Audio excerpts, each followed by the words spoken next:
ব্রিটেনের রাজনীতি বর্তমান প্রেক্ষাপটে এক চ্যালেঞ্জিং মুহূর্ত পার করছে। এই ক্ষেত্রে বাংলাদেশের নতুন প্রজন্মের সন্তানদের ব্রিটেনের রাজনীতিতে ব্যাপকভাবে অংশগ্রহণ বাড়াতে প্রবীণদের আরও সক্রিয় হতে হবে। নিউক্যাসলে সিনিয়র সিটিজেনদের নিয়ে এক আলোচনায় কমিউনিটি নেতৃবৃন্দ এই মতামত ব্যক্ত করেন। রিপোর্ট করছেন নর্থ ইস্ট প্রতিনিধি শাহান চৌধুরী। নর্থ ইস্টের সিনিয়র সিটিজেনদের নিয়ে মত বিনিময় সভা ও ডিনার পার্টির আয়োজন করেন ব্রিটিশ বাংলাদেশ চেম্বার্স কমার্সের ডাইরেক্টর ও বাংলাদেশ ক্যাটারার্স অ্যাসোসিয়েশনের নেতা আতাহির খান।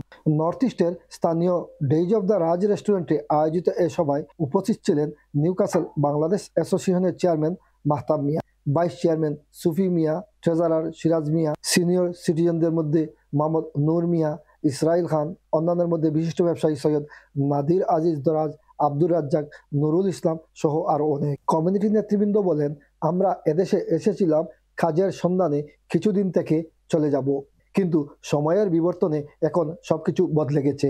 আমাদের দ্বিতীয় তৃতীয় প্রজন্মের জেনারেশনরা এখন আর বাংলাদেশে ফিরে যাওয়ার কোনো পরিকল্পনা নেই।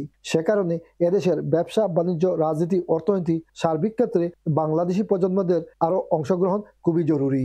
Shahan Chowdhury, channel S news, Newcastle.